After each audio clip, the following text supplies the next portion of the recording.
The little gun they laughed at, how the 37-millimeter pea shooter helped save Henderson Field. When daylight came to the southern perimeter of Henderson Field, on October 25, 1942, the Marines and soldiers who had survived the night did not cheer. They were too tired for that. They rose slowly out of their foxholes, their uniforms soaked through with rain and sweat, their hands blackened by mud, powder, and the grime of a battle fought mostly by touch and sound. For hours, the jungle had screamed at them. It had flashed with rifle fire, coughed with machine guns, cracked with mortars, and thundered with artillery. Men had fired until their shoulders bruised and their ears rang. Others had passed ammunition forward in the dark, loaded guns by instinct, dragged wounded back by the collars, and waited for each new wave of shouting men to come out of the trees. Now, with the first gray light spreading over the ridge, they could finally see what they had been fighting. The open ground in front of the line was covered with Japanese dead. They lay in the grass and mud where the attacks had broken. They lay near the wire, in shell holes, beside splintered trees, and along the narrow corridor the Marines had nicknamed the bowling alley. Some had fallen close enough to the American positions that the defenders could see the equipment still strapped to their bodies. Rifles, bayonets, ammunition pouches, grenades, officer swords, torn packs, wet uniforms, and strips of jungle vegetation caught in their gear from the brutal march that had brought them there. The dead had not been stopped by one weapon alone. That is important. They had been stopped by rifles, machine guns, mortars, artillery, barbed wire, discipline, prepared positions, and men who refused to run.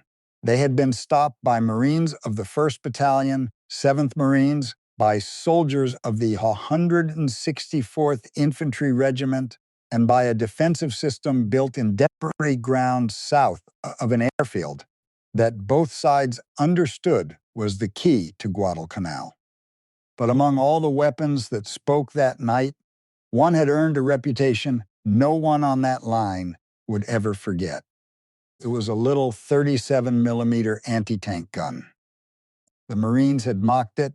They had called it a pea shooter. Some called it a door knocker.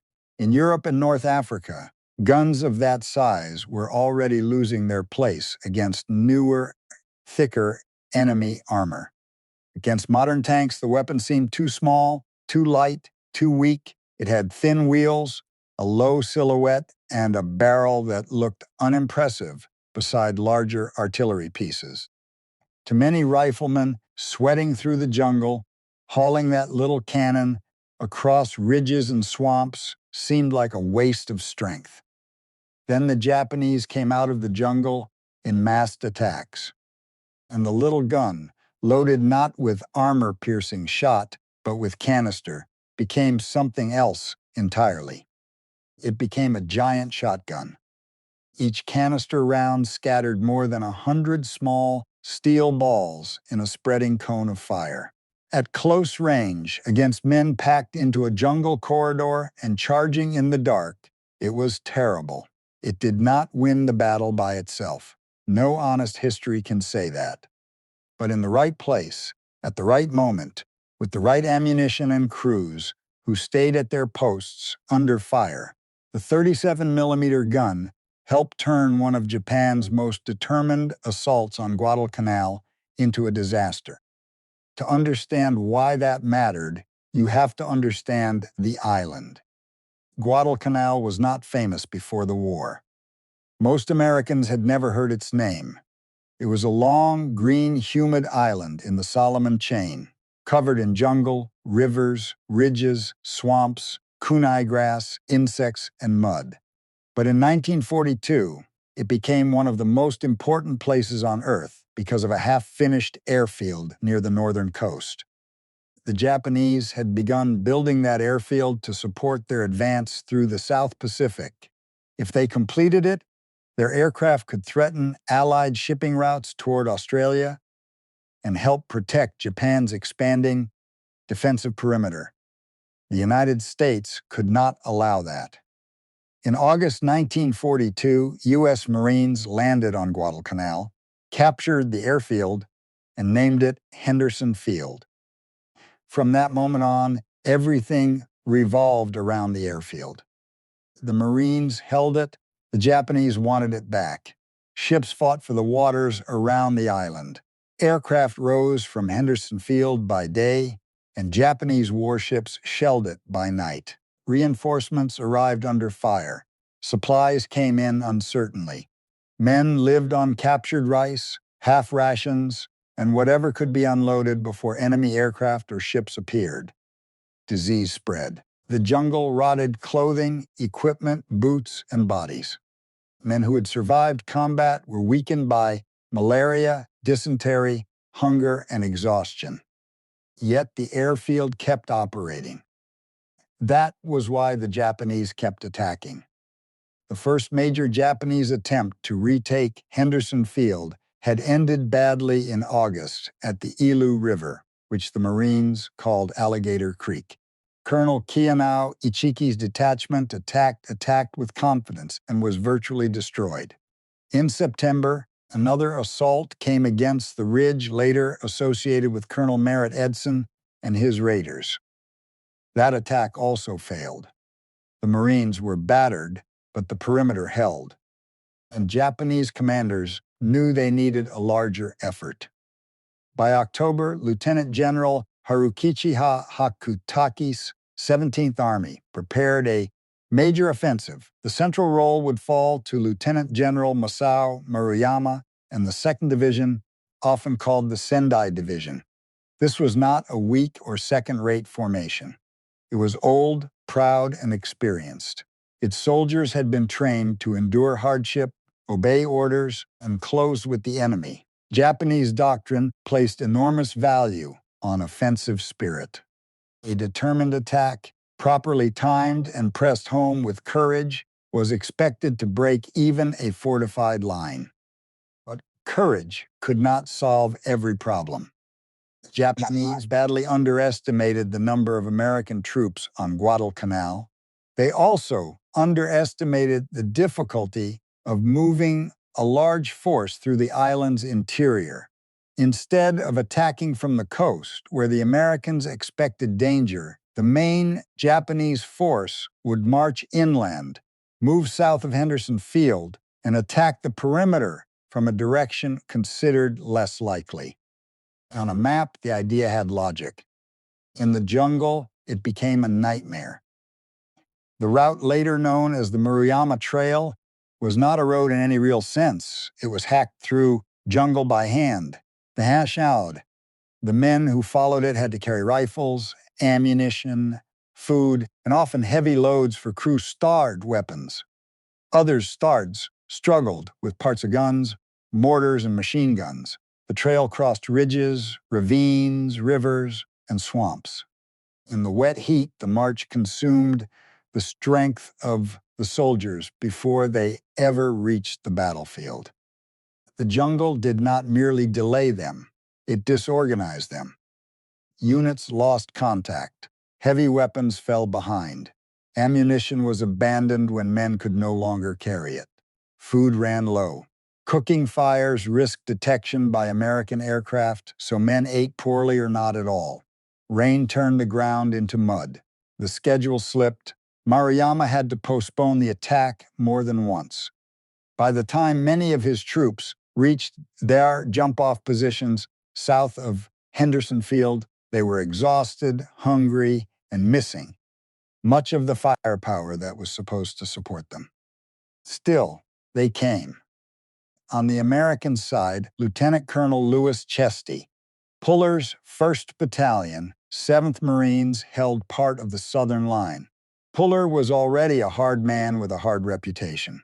He had fought in earlier Marine campaigns, knew jungle warfare, and understood fear better than men who pretended not to feel it. He could be stubborn, blunt, and demanding. He was not a gentle commander. But if a line had to be held against heavy odds, few Marines would rather have had someone else in command. His battalion's assignment was dangerous.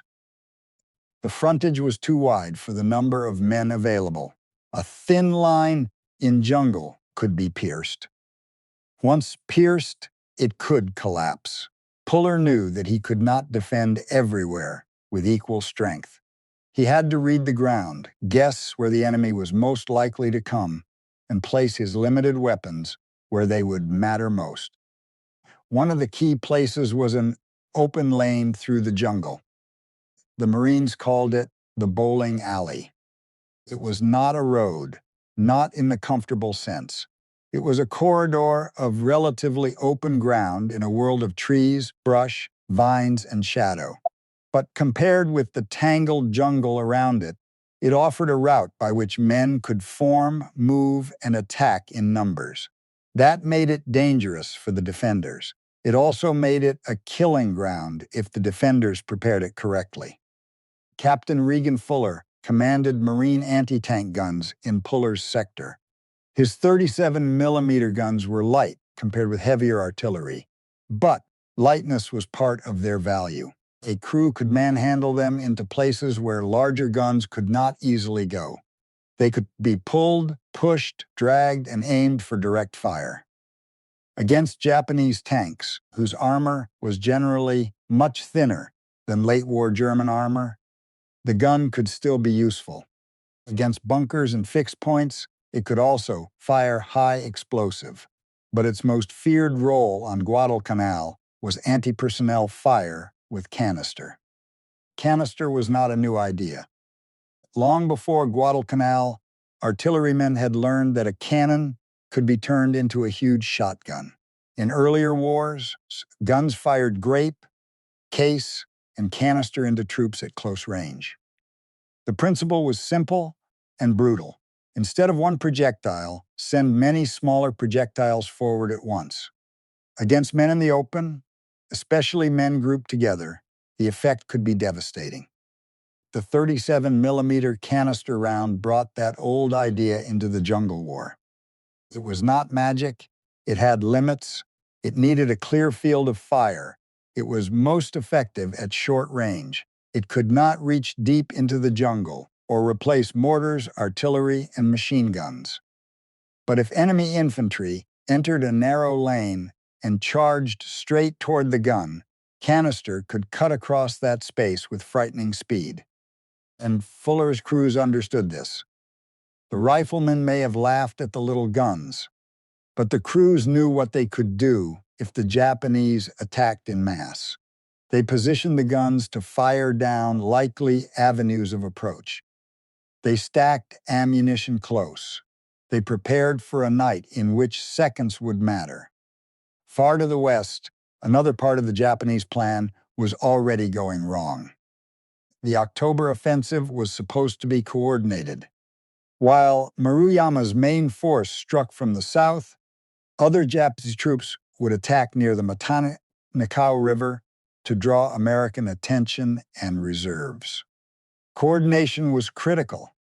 If the attacks happened together, the Americans would be forced to divide their response.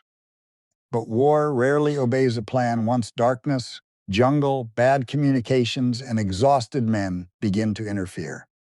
And the Western attack came too early. On the night of October 23, Japanese forces attacked near the Matanikaw without Maruyama's main assault happening at the same time. Tanks moved forward across difficult ground near the river mouth. For once, the 37mm gun faced the kind of target it had originally been designed to fight, armored vehicles. Against Japanese light and medium tanks, the weapon was far from useless. Marine anti-tank guns and other weapons helped knock out the tanks, and the attack failed. The failure mattered far beyond the Matanikaw. Maruyama, deep in the jungle to the south, did not have a clear picture of what had happened. Communications were poor. The jungle swallowed messages almost as easily as it swallowed men. The diversion that was supposed to help him had already been beaten back, but his main attack was still coming. The Americans, meanwhile, had been warned by the fighting in the west and by signs of movement to the south. The defenders knew a major blow was near. Then came the night of October 24. Rain fell hard. On Guadalcanal, rain could turn everything into misery in minutes. Foxholes filled. Trails became streams. Men slipped on slopes and sank in mud. Weapons had to be protected. Ammunition kept dry. And wounded moved through conditions that seemed designed to break the human body. Sound carried strangely in the wet dark. A branch snapping could seem close or far. A whispered command might vanish. A shouted order might reveal too much. Out ahead of the Marine line, a listening post under Sergeant Ralph Briggs found itself in a terrifying position. Japanese troops were moving around it. Not just a patrol, not a handful of scouts. Large numbers of men were passing through the jungle between the listening post and the American line. The Marines at the post stayed hidden. They could hear the enemy. They could sense movement in the dark. The danger was almost impossible to measure. If they fired, they would be overwhelmed. If they tried to run too soon, they might stumble directly into Japanese troops. Somehow, communication reached Puller's command post. The warning confirmed what the defenders feared. A major Japanese attack was forming in front of them. Puller could not save everyone by acting too soon. If he sent men forward blindly, he might lose them and reveal his own preparations. If he opened fire before the main attack entered the killing zones, he might waste the advantage of surprise. The listening post would have to remain hidden and find its own way back when it could. That kind of decision is easy to describe years later and hard to imagine in the moment. Command in battle often means choosing between terrible risks. Puller's responsibility was not only to the men ahead of the line, but to the entire battalion, the airfield behind it, and the survival of the perimeter. He prepared the defense. And the first Japanese movements came in probes. Small groups felt for the line. Shots cracked in the dark. Marines answered. Machine guns opened. Tracers cut through the rain. The jungle flashed and went black again. The defenders waited for the larger blow. Then the main attacks began. Japanese soldiers came out of the darkness in groups and waves, shouting, firing, and pushing toward the American line. Some officers led with swords.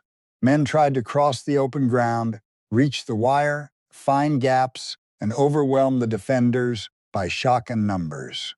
The attack was not mindless. It had purpose. The Japanese not understood that if they could break through and widen the breach, the thin American line might unravel. The Americans answered with everything they had. Rifles fired from foxholes. Browning machine guns hammered the approaches. Mortars dropped rounds where crews had already registered likely targets. Artillery added its weight. The heavy weapons were not separate from the riflemen. They were part of one defensive machine. Each weapon covered another. Each firing lane mattered. Each man who held his position helped keep the whole system alive. And in the bowling alley, Fuller's 37mm guns fired canister. The effect was immediate and unforgettable. At close range, the canister rounds tore into groups of attacking infantry. The guns did not need to pierce armor. They did not need to destroy a bunker. They needed only to fire down a corridor where men were trying to move in numbers. The little anti-tank gun, mocked as too weak for modern tank war, had found a target for which it was horribly suited. The crews loaded, fired, opened the breach, ejected, loaded again. They worked in rain, mud, muzzle flash, and return fire. They were not safe. Direct fire guns had to face the enemy. A gun that could see the attacker could also be seen by the attacker. Japanese riflemen and machine gunners fired back. Grenades and mortar fragments tore through the dark. Men at exposed weapons always paid a price. When one man went down, another had to take his place, or the weapon fell silent. That was the simple rule of the night. Keep firing, or the line might break. The Japanese did not stop after the first failure. They came again and again. Some groups were cut down before they reached the wire. Others got closer. A few found seams in the defense. In jungle warfare, even a line that holds can be penetrated by small groups. Darkness hides movement. Noise confuses direction. Units lose track of their flanks. Men appear where no one expects them. One Japanese group, led by Colonel Masajiro Furimiya of the 29th Infantry Regiment, managed to break through part of the line. This was one of the most dangerous moments of the battle. A breakthrough did not have to be huge at first. If a commander could push men through a gap and hold ground behind the defenders, follow-up troops might widen the hole. The defenders would then be attacked from front and rear. Command posts, aid stations, ammunition points, and mortar positions could be threatened. In a thin perimeter, confusion could become collapse. And Furimiya and a group of Japanese soldiers reached the American rear. But the breakthrough did not become a collapse. The reason was not that the penetration was harmless. It was not. It was serious. The reason was that the larger Japanese attacks in front of the line failed to reinforce it. The men who were supposed to follow could not get through the fire. Riflemen, machine guns, mortars, artillery, and 37mm canister broke the waves that might have turned Furimiya's success into disaster. And so, the Japanese colonel found himself isolated. He had gone deep, but the battle had not opened behind him. He was inside the American position with too few men, no secure supply, and no strong follow-up force. The defenders could contain him, then hunt down the pocket. His courage was real. His tactical success was real. But without reinforcement, it could not decide the battle. As the night wore on, the American defense became stronger, not weaker. This was partly because of reinforcement by the U.S. Army's 164th Infantry Regiment. The 164th belonged to the American Division and included National Guardsmen from North Dakota. They had only recently arrived on Guadalcanal, and some Marines had looked at them with suspicion or condescension. The Marine Corps was proud, and the Guadalcanal veterans had already endured months of battle, hunger, bombardment, and disease. And new Army troops had to prove themselves. On the night of October 24-25, they did. Elements of the 164th moved forward in darkness and rain to reinforce Puller's line.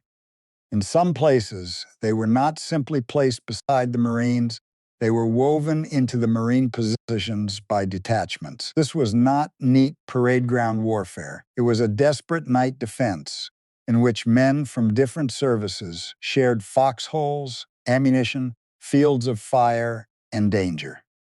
The soldiers brought additional firepower and fresh strength. Many carried the M1 Garand, the semi-automatic rifle that gave American infantry a higher rate of fire than the older bolt-action Springfield, still used by many Marines at the time. The Garand did not win the battle by itself either. No rifle does. But in close night fighting against repeated infantry assaults, the ability to fire 8 rounds semi-automatically before reloading was a major advantage. The Marines noticed. Old rivalries mattered less when men were fighting shoulder to shoulder. By dawn, respect had replaced much of the earlier doubt. The soldiers of the 164th had entered one of the hardest fights on the island and helped hold the line.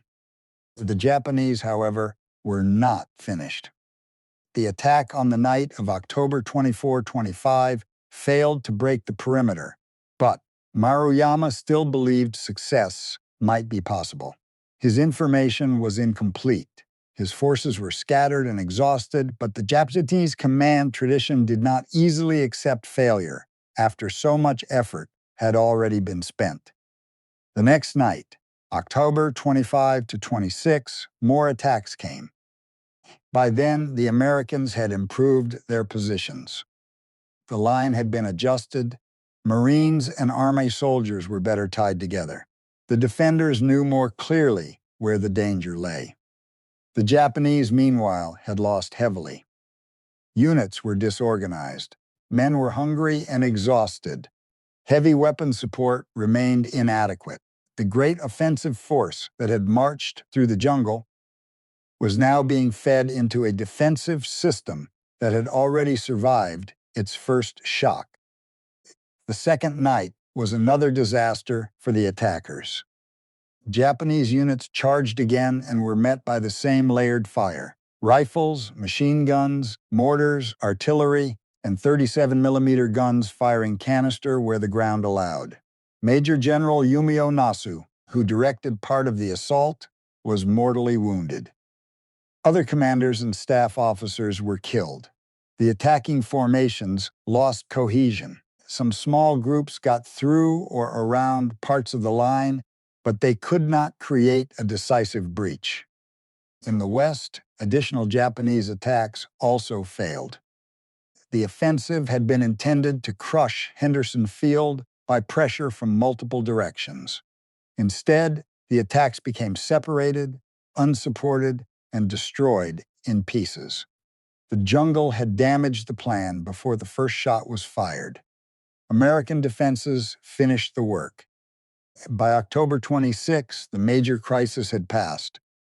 The cost to the Japanese was enormous. Exact numbers vary by source and method of counting, but the 2nd Division and supporting units suffered thousands of casualties during the October fighting around Henderson Field. Many bodies were found in front of the American lines. Others died in the jungle, along retreat routes, or later from wounds, hunger, and disease. The Americans also suffered losses, but far fewer than the attackers. The result was one of the most lopsided Japanese defeats of the Guadalcanal campaign. For the men who had marched the Maruyama Trail, defeat did not end the suffering. Retreat through the jungle was its own ordeal.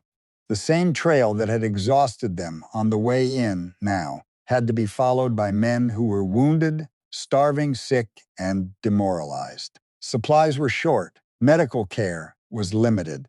Men who had carried weapons forward now struggled to carry themselves.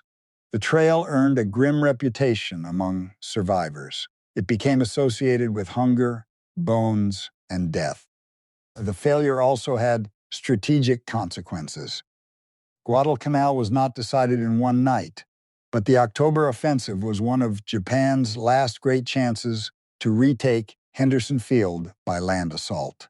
After it failed, the Japanese position on the island became increasingly difficult.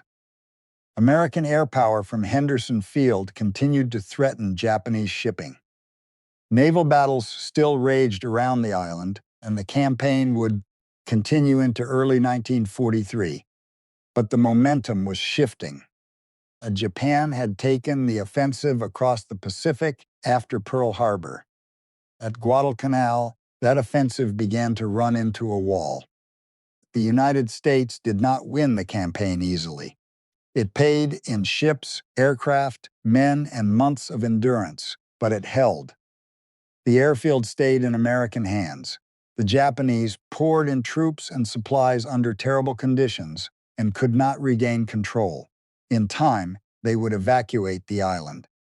That is the larger story. But the smaller story of the 37mm gun matters because it shows how weapons are judged wrongly when they are judged only by the battlefield they failed on.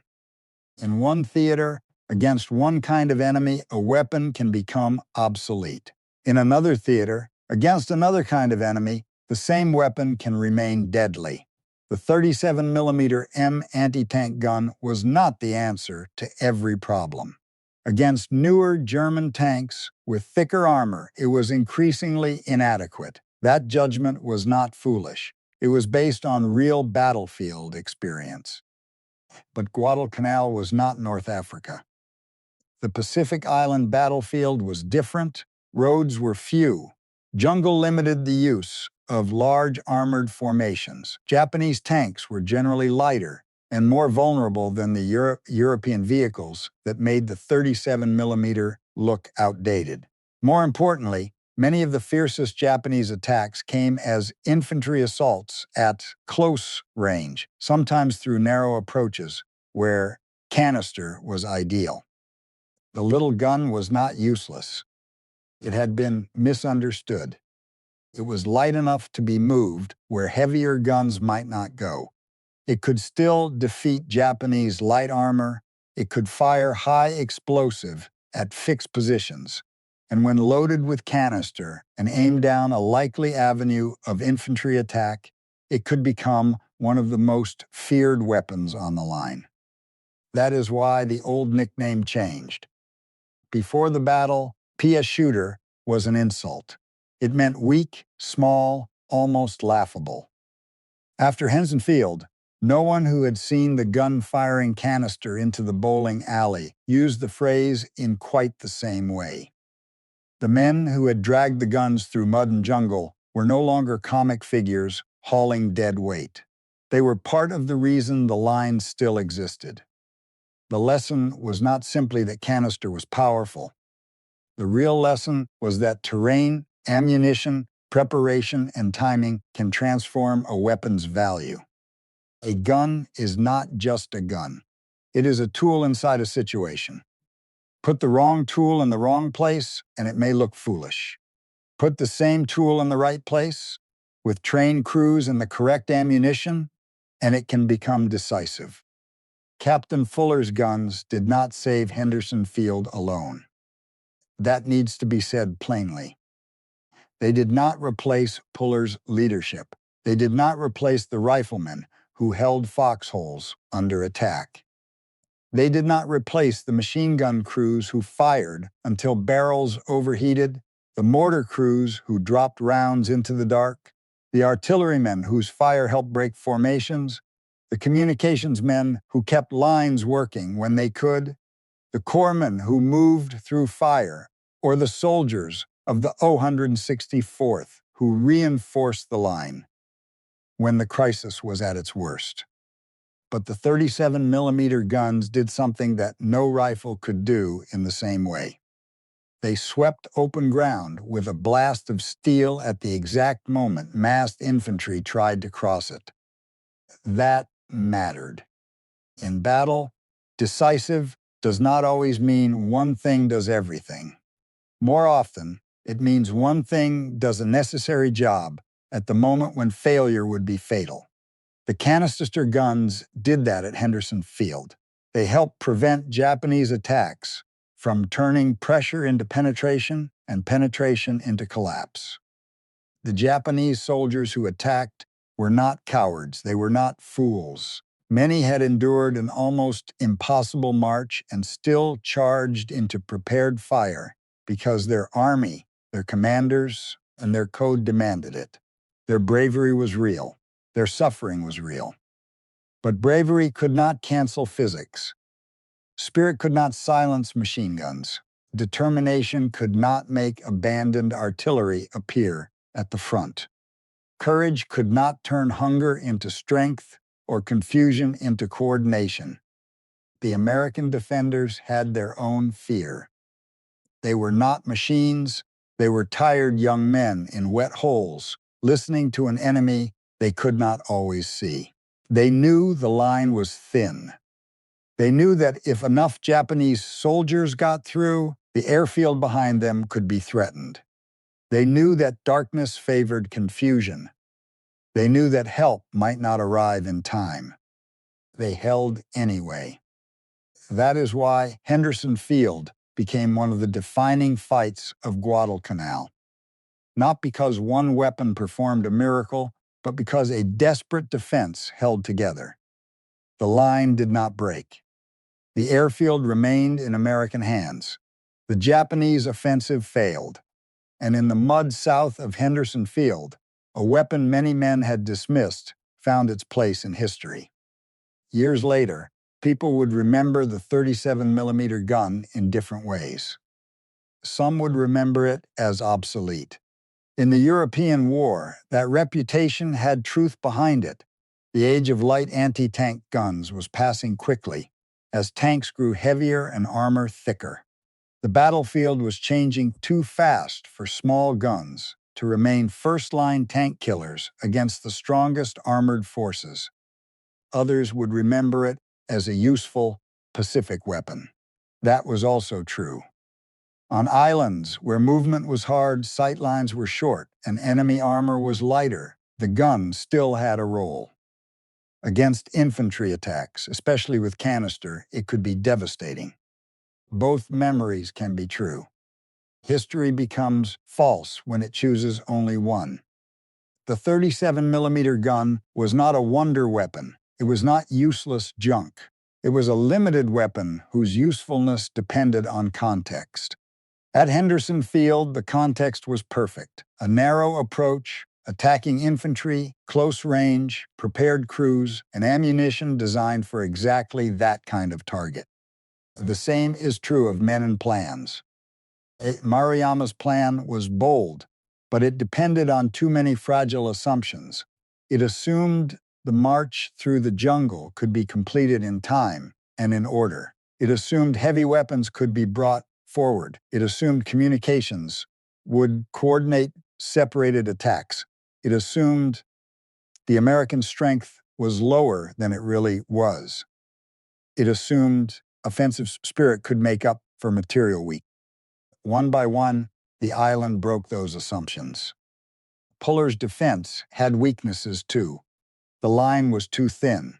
The men were tired. The terrain was difficult. But the defenders made better use of what they had. They read the ground. They placed weapons carefully. They reinforced under pressure. They combined Marine and Army strength when necessary. They turned the bowling alley into a trap. That is why the story still matters. It is tempting to tell war stories as if they are about a single hero, a single weapon, or a single dramatic moment. Those stories are easier to remember. They make cleaner titles. They move faster. But real battles are systems. They are made of decisions, terrain, weather, logistics, intelligence, training, luck, fear, courage, and mistakes. A single weapon can shine inside that system, but it rarely stands alone. The 37-millimeter canister gun at Guadalcanal deserves to be remembered not because it dimed a regiment, but because it shows how a dismissed tool, used intelligently, helped hold a line that had to hold. If Henderson Field had fallen, the Guadalcanal campaign might have taken a very different course. Japanese aircraft could have returned to the field. American operations in the Solomons would have been threatened. The strategic balance in the South Pacific might have shifted, at least temporarily. The men on that ridge were not defending a patch of mud for its own sake. They were defending the hinge of a campaign. They knew only part of that in the moment. A man in a foxhole does not see strategy the way historians see it later. He sees the muzzle flash ahead of him. He feels the wet earth under his hands. He hears the shouted order, the cry for ammunition, the snap of rounds passing overhead. He knows the man beside him. He knows the line must not break. That was enough. The Japanese came through rain and jungle, hungry and exhausted, believing that one final rush could carry them into Henderson Field. The Americans waited behind wire, guns, and mud, believing that if they held through the night, the airfield would still be theirs in the morning. Morning came. The airfield was still theirs. The little guns stood among piles of spent casings and empty ammunition boxes. Some were damaged, their crews were worn out. The men who had laughed at them before the battle had seen what they could do. The nickname Pia Shooter remained, but its meaning had changed. It no longer sounded like a joke. It sounded like a warning. The 37-millimeter gun would never become the most famous weapon of the war.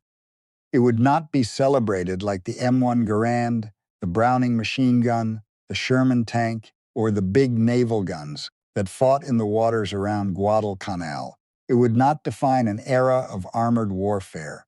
It would not stop the march of technology or regain its place as a premier anti-tank weapon. But on that island, in that rain, in that narrow lane south of Henderson Field, it did exactly what was needed. It fired. It kept firing. And while it fired, the line held. That is the true story worth telling. Not a myth about a toy cannon erasing an army. Not a cartoon about foolish experts and a miracle weapon. But a harder, better story. A flawed weapon, dismissed in one war, adapted to another. A group of crews who knew their ammunition. Commanders who understood the ground. Marines and soldiers who fought together. And an exhausted enemy whose courage could not overcome mud, hunger, broken coordination, and overlapping American fire. The dead in front of Henderson Field were not killed by a nickname. They were killed by preparation. They were killed by a defense that turned every weakness in the Japanese plan into a killing zone. And in the center of that defense, low in the mud, stood the little 37-millimeter gun. No longer a joke, no longer just an anti-tank weapon, but a reminder that in war, the value of a weapon is not decided only by its size. It is decided by where it is placed, by what it is loaded with, by the men who serve it, and by whether, when the night comes apart and the enemy is close enough to hear breathing in the rain, those men stay at their posts and hold the line. On Guadalcanal, they did. And Henderson Field remained in American hands.